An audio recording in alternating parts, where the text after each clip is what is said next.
What's going on, everybody? College football roundup back with another video today. I am American Football Network, and our co-host, the football expert, is with us. Before we get started today with our way too early top 25, make sure you help us reach our goal over here on Roundup of 100 subscribers by the start of the football season, and help me reach my goal of we're both really shooting for 1,000.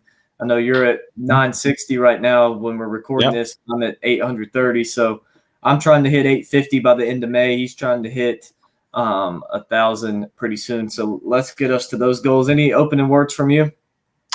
Other than that, I'm excited. The top 10 videos did well. So hopefully this top 25 video does well as well. So make sure that you hit that subscribe button. If you are on any of the 3 channels, make sure that you check out the other 2 as well. Oh, yeah, definitely, for sure. So I'm going to start by reading us the ESPN top 25, way too early top 25, and then we'll get started with ours. So at 25, they have Iowa, 24, James Madison, 23, Texas Tech, 22, UTSA, 21, North Carolina, 20, Ole Miss. At 19, they have Tulane, 18, Kansas State, 17, Oregon State, 16, Texas, 15, Clemson, 14, Notre Dame, 13, Utah, 12, TCU, 11, Washington, 10, Tennessee, 9, Oregon, 8, LSU, 7, USC, 6, Penn State, 5, Alabama, 4, Florida State, 3, Michigan, 2, Ohio State, and at 1, they have Georgia. So I don't think there's much questions about their top 10, really. I mean, there are some, but not very many. But let's go ahead and get started with our top 25. So who do you have at number 25? At number 25, I have your UTSA Roadrunners. I think that UTSA, they're entering AAC play. They obviously have now been able to move up in the world a little bit of conference realignment and stuff like that. I think that they're in a good spot right now with Jeff Traylor and Frank Harris now coming back as their quarterback. So they have an easier schedule as well. Some of their tougher, what was supposed to be a tough road match at Houston, with Alton McCaskey gone and Clayton Tune gone and Del Tank gone. You're looking at easier matchups. So UTSA, I think, is in a good spot of once again finishing that top 25 range. Yeah, I agree. I think UTSA, I have them a little bit higher. But I do think that they're a good team. They're in the American now, but I still don't think they're going to have very many problems in the American. And like you said, getting Frank Harris back, I think it's his 6th year now. He's a huge return for them. But for me at 25, I have Luke Fickell and the Wisconsin Badgers at 25. I think they do lose Graham Mertz, but they bring in Tanner Mordecai, who I think is probably, so far in college, he's been a better quarterback than Mertz has been. So I like Mordecai a lot, and you still have Braylon Allen, who's probably maybe the best running back in the Big Ten. He's definitely up there with guys like Blake Corum and Trayvon Henderson from Ohio State. He's up there with those guys. He's definitely a top 3 or 4 running back in the Big Ten. And so you bring that in, you have a good defense, and now you bring in a new offensive scheme with Fickell. That isn't just run like it was with Christ. I think that that Wisconsin's going to be improved this year and will win 8 or 9 games. Yeah. So at number 24 for me, I have the Baylor Bears. Shout out to Scotty B, who's a big Baylor fan. I think with this team, they have some interesting stuff. You had a 10-win season in 2021. You had a little bit of a struggling season last year. So I'm going to kind of split the baby and go at number 24. I think they win about 7 to 8 games, and I think that gets you around that number 24 spot I have them. I won't say my exact prediction, but I think around that is where I think that they'll finish with that number 24 spot. Yeah, I think Baylor's a team that is going to do pretty good. It obviously depends on what Shapen does at QB and how he bounces back. Because in 2021, he was really good after the injury. I'm blanking on their I can't Bohannon. It was something Bohannon, right? Yeah, Jerry Bohannon. Something like that. But he played good. So if he can bounce back, that'll be good for Baylor, and they'll have a good season. But for me at 24, I have UTSA, like we just talked about. bring back Frank Harris, Jeff Traylor, very good head coach. You put them in the AAC, but you take away the Americans' three best teams. And so I think right now, if I had to say, I think UTSA is probably the best team in the American right now. Yeah, it's possible. I think that UTSA, they're in a good spot to win the American. Memphis and a couple other teams, SMU, they're down this year. So we'll see.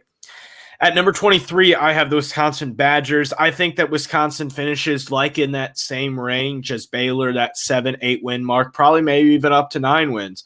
Luke Fickell, I think, has this team heading in the right direction. So I think that they're going to get some quality wins, but I think that they kind of finish that second place in the Big Ten West, right behind the Fighting Illini. I think that Wisconsin, they're in a good spot, but I think it is going to take a little bit before Luke Fickell can really get in those dynamic playmakers on the outside, whether on defense or on offense.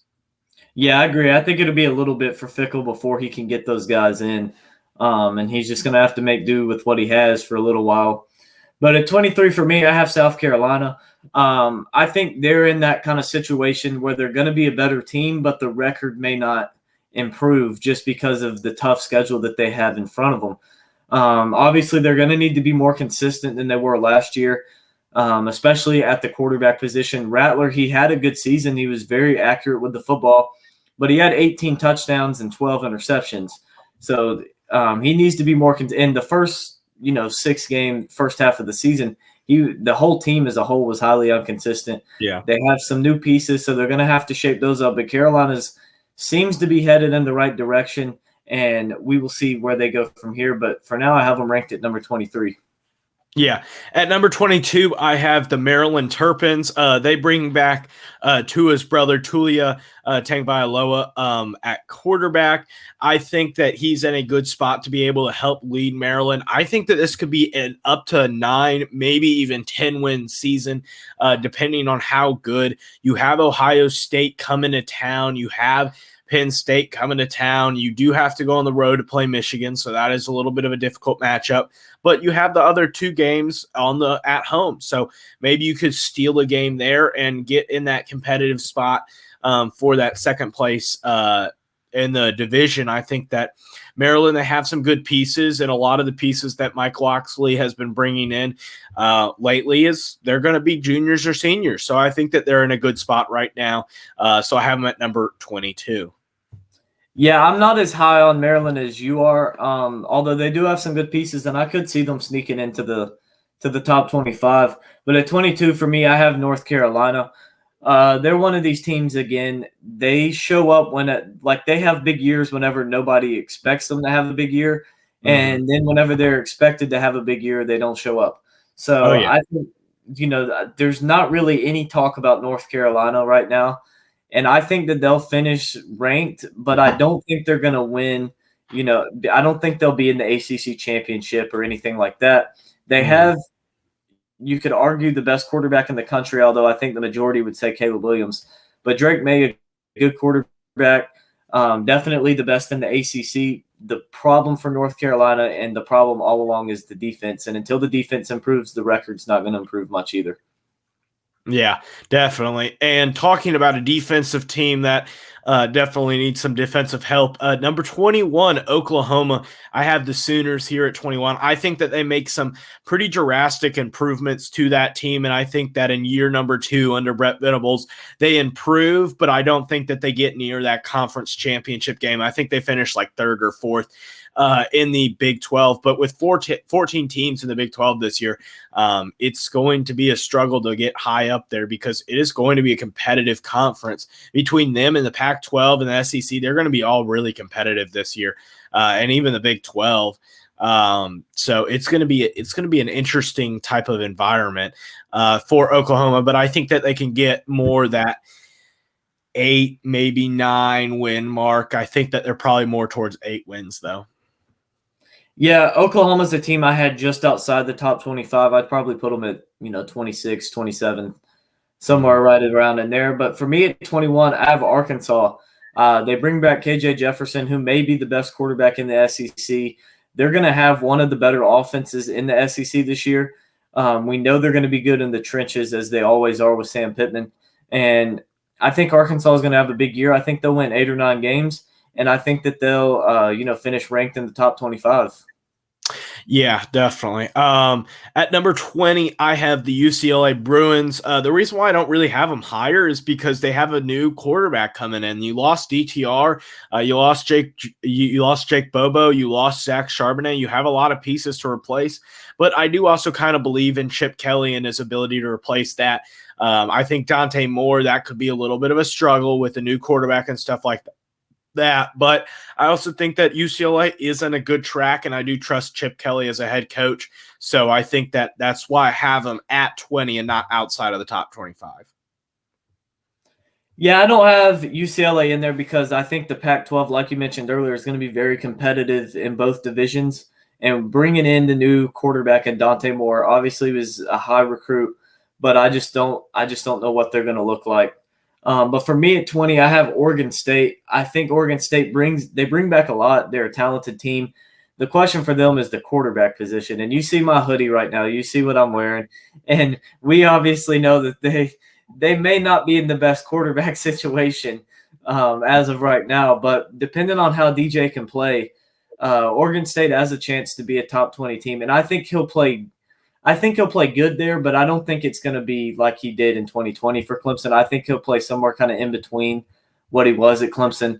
And I think that'll be good enough for Oregon State to finish ranked at, number 20. Yeah. Mm-hmm.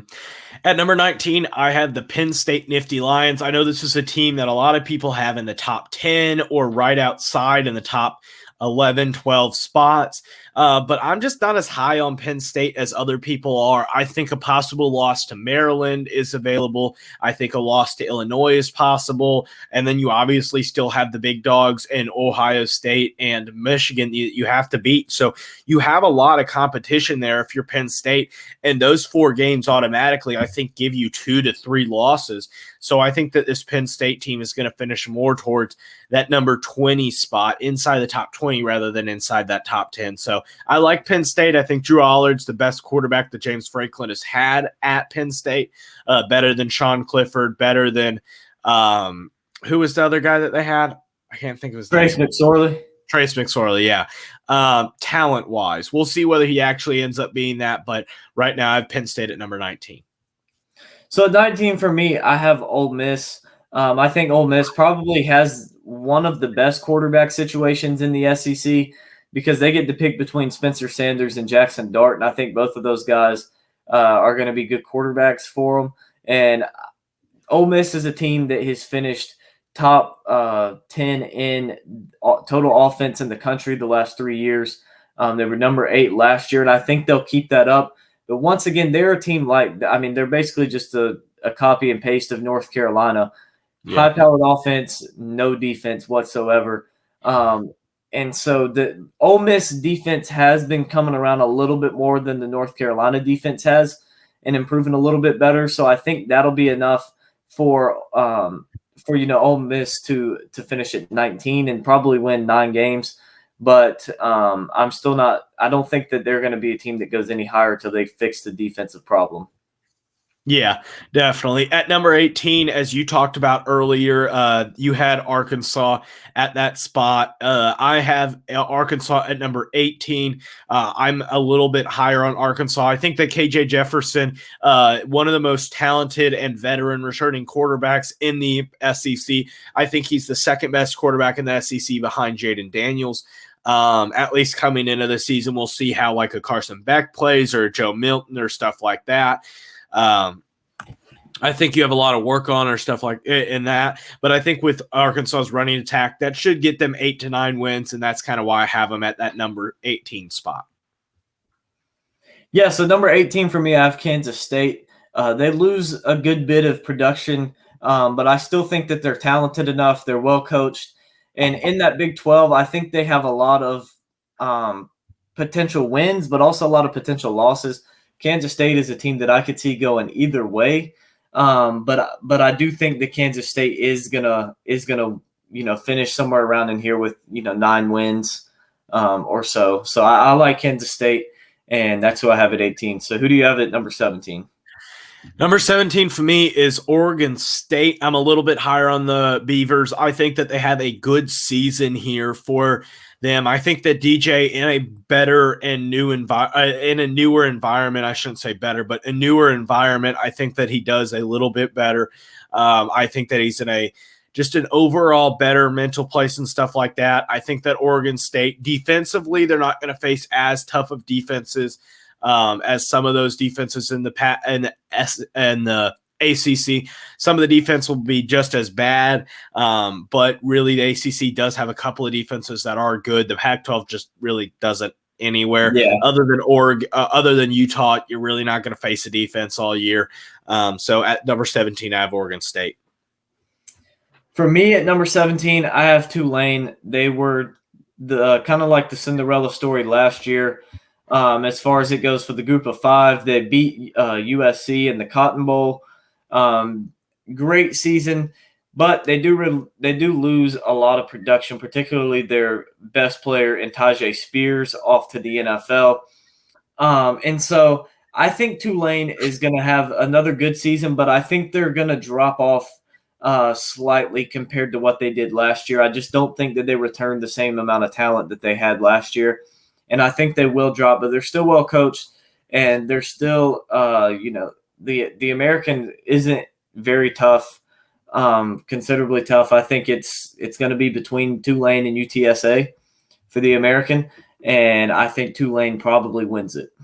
Yeah, it is going to be an interesting conference there. At number 16, I have your Clemson Tigers. I think that Clemson, they lost a lot in certain areas, and I think that part of it is that Clemson, I think, just has a lot of tough games on the schedule. I think that they're going to have a lot of work to do, and that's part of the reason for me having them here at number 16 and not in that top 15 spot. So I think that Clemson, they're a good team. They'll have some good parts about them, but I think that they still have a little bit of work to do.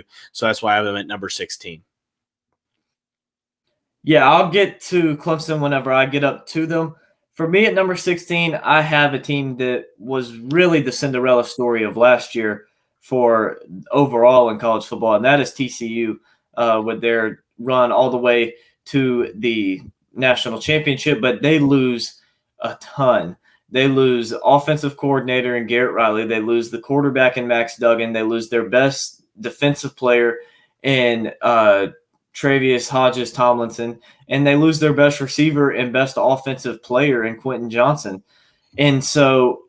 And not only that, all of those guys were veterans too, some of the most experienced guys on the team. So they lose a lot of leadership also. And so I think TCU has a lot to replace, but I do think Sonny Dykes is a great coach, and I think that he'll be able to replenish his losses enough to still have a solid season and just miss the top 15. Yeah, and I will address this. I don't have TCU in my top 25. I get that TCU went to the national championship, but this is what I think will happen come the end of the season. And I right now I have them with a 7-5, 6-6 type of record, and that's not going to make it into the top 25. So it's going to be a tough season. If you look at their schedule, TCU has a lot of losable games. Yeah, they do. Very few easy wins on that schedule. At number 15, I have Oregon. I think that Oregon, they are a solid team, have a lot of attributes about them, specifically with the quarterback and Bo Nix. They lost a couple of games last year that they got the crap beat out of them by Georgia. They gave up the game against Oregon State. They did a couple of things last year that with Dan Lanning, it's not what you would hope with a team like that. But that's why I'm going to have them at 15 and not really that much higher, is because I think that they'll be good. I think they'll be at maybe 9-10 win mark, but I don't think they'll be much higher than that. So that is my number 15 team. Yep. So 15, I'm going towards the Pac-12 mark into the Pac-12 as well, but I'm going a different way team-wise. I'm going with Washington in there at 15. I think with Michael Penix Jr., obviously the question still again, can the dude stay healthy? Because he's had 2 years where he's had season-ending ACL injuries. But if he can stay healthy, I think this is a guy that is going to be a very good NFL quarterback if he's healthy, and he will lead Washington this year, and I think Washington has a few tough games, and I think that they'll finish at 15. But I could very well see Oregon finishing here in Washington ahead of them. Yeah. At number 14, I have the Gamecocks. I think the Gamecocks, they have a lot of tough games on their schedule. You got to play Clemson, you got to play Georgia, you got to play Tennessee. You have a lot of tough games, but I think if you can win one of those three and finish with like a 9-3, 10-3, or 10-2 record, I think you're in a good spot, and I think that would get you a top 14 type of team. And I think that that's the reason for South Carolina being here, is because I think that they will have more consistent play from Spencer Rattler. I think what you saw at the end of the season is more or less what you'll see, rather than during the middle of the season when he's getting like 150 passing yards against like Missouri or something. Yeah, I think that is definitely reasonable for South Carolina. Again, the consistency factor, they've been bad for so long, and then now, last year wasn't just Rattler, just as a whole team, they weren't very consistent at all throughout the season. But I definitely could see them with a top 15 finish this year.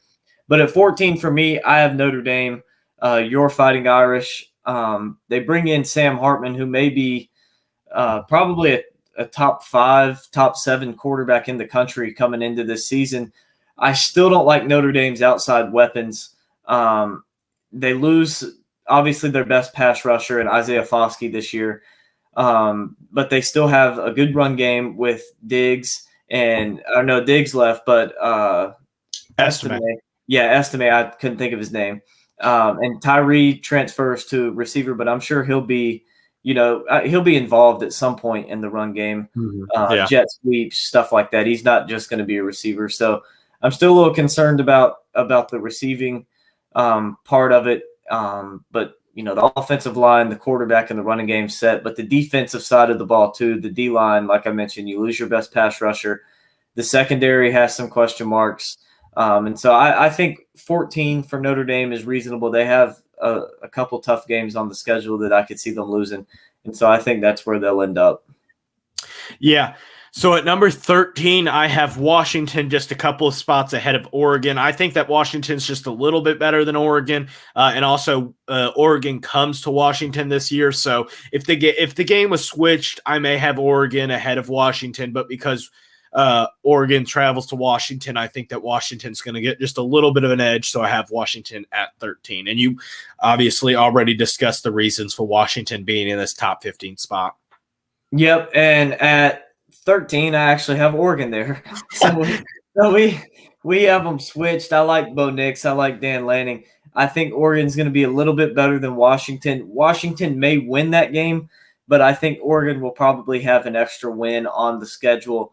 And I think Oregon probably beats Washington, but I could see that game going either way, really. But I like Bo Nix and I like Dan Lanning a little bit better than I like Washington. Yeah. At number 12, I have Kansas State. I think that this is a good Kansas State team. You bring back a quarterback, which is something that most of the Big 12 doesn't. You have a good team surrounded by a team of a lot of weapons. You have to replace Deuce Vaughn, which is almost literally impossible, because I don't know if you could find another 5'5" running back with that type of power and burst and stuff like that. But that's going to be a tough guy to replace. That's a running back that I know a lot of people, when I put Illinois in my top 10, that were like, Chase Brown's gone. They lost a great running back. Yeah, but running backs are the easiest position to replace. The reason why it's not going to be easy to replace Deuce Vaughn is because he did everything for that team. He did a lot. He wasn't just a running back. He was a pure utility player. Yes, but I do think that Kansas State at the quarterback position, they're going to be a lot better this year than they were last year, because I think Will Howard is going to be a much more developed, a much more well-rounded quarterback than he was last year. And I think the defense, even though you lose Felix Udeke-Uzama, I think that you're in a good spot overall as a Kansas State program. So, and you bring back both your coordinators, which is kind of surprising with the good season they had last year. So. Oh yeah, for sure. So at number 12 for me, I have Tennessee. They lose Hendon Hooker, but they still have Joe Milton, a veteran guy. And I think Milton is think about this, what Tennessee has turned Hendon Hooker in. Look at the Hendon Hooker at Virginia Tech, and look at the Hendon Hooker at Michigan, and even his first 3 games with Tennessee. And now look at what these 2 guys have turned into at Tennessee. I think that is, a big shout out to Tennessee's coaching staff. And I think Tennessee is going to be a very good team under Heupel. I think they'll be good again. I think the offense obviously is going to be good, but the question still looms for Tennessee. Can they beat Georgia? And I think that is the game that will determine whether or not they're a top 10 team this year or not. So I have Tennessee at 12. I think there's a few teams ahead of them that are better. Tennessee has a pretty tough schedule, but I like the Volunteers, and I like what Joe Milton brings to the table, and I think they'll be pretty good this year. Yeah, and like I said, and like all the reasons that you just said, I have Tennessee at number 11. I think that Joe Milton should be a good quarterback for them, and I think that he has a lot of advantages. Obviously has just a massive cannon of an arm, and he looked good in the bowl game last year. Like, there's no reason to be able to say, hey, there is just absolutely no reason to have them lose that game. But I'm going to roll through my top 10, and then Lincoln will do the same. But if you want our full analysis on these, make sure that you go check out the video. It's on all 3 channels, my channel, the Football Expert, American Football Network, and Roundup. If you're on any of the channels, you can click the links in the description. All the descriptions will have the other 2 channels. But I'll roll through mine, and then I'll let Lincoln – or wait, Lincoln, you do your number 11 before I roll through mine. Yeah. So at number 11, I have Utah. You kind of already or no, you hadn't talked about Utah yet. Yeah. Mm-hmm. Yeah, they're number 2. But Rising, they bring him back. I was thinking about the other video. But Rising, you bring him back, a veteran QB, probably the 2nd or 3rd best QB in this Pac-12. I think he's probably better than Nix, and you could argue if he's better than Penix or not. And so you bring him back. You have the best defense in the Pac-12, most likely. I would say at least of the superior teams, you definitely do. Probably the best coaching also. And so I like Utah, and I think they have a pretty favorable schedule for the most part. And I think that they're gonna have another good season and maybe even win the Pac-12 again. It's possible for a three-peat for the Pac-12 title. We'll see. So, like I said, we're going to roll through our top 10, but if you want our full in-depth analysis, make sure you go check out those videos. At number 10, I have Utah. Number 9, Illinois. Number 8, Texas. Number 7, Florida State. Number 6, Ohio State. Number 5, USC. Number 4, LSU. Number 3, Notre Dame. And number 2, Michigan. And finally, at number 1, Georgia.